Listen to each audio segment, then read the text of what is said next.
King cobra వార్తల్లో ఉంది.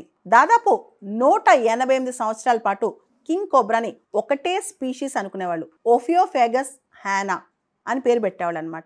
ఓఫియోఫాగస్ అంటే గ్రీక్లో స్నేక్ ఈటర్ అని అర్థం. అది ఇతర స్నేక్స్ తింటుంది, చిన్న చిన్న స్నేక్స్ని తింటుంది. అంతేకాదు కోబ్రాస్ని కూడా తింటుంది, అంటే క్యానిబల్ అనమాట. ఇది కింగ్ కోబ్రా అనేది వరల్డ్స్ లాంగెస్ట్ వినోమస్ స్నేక్. ఈ కింగ్ కోబ్రా స్పెషాలిటీ ఏంటి తెలుసా?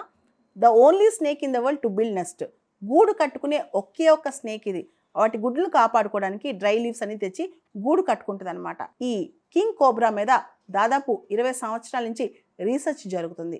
దీనిలో వినోమ్ అంటే ఏదైతే విషం ఉంటుందో దానికి సంబంధించి, దాని బిహేవియరల్ చేంజెస్ గురించి, దాని హ్యాబిటాట్ సంబంధించి, దాని కలర్ సంబంధించి రకరకాల, అంటే కింగ్ కోబ్రా ఒకటి కాదు, దీనిలో 4 స్పీషీస్ ఉన్నాయని చెప్పి బాగా రీసెర్చ్ చేసిన తర్వాత కనిపెట్టారనమాట. ఇప్పుడు కింగ్ కోబ్రాని 4 స్పీషీస్గా 4 వేరియంట్స్గా గుర్తించబోతున్నారు.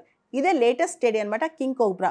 ఇది 2025లో వచ్చింది. ఈ రీసెర్చ్ కింగ్ కోబ్రా పైన ఏదైతే రీసెర్చ్ చేశారో దాన్ని లీడ్ చేసిన ఆయన wild life biologist P Gauri Shankar గారు.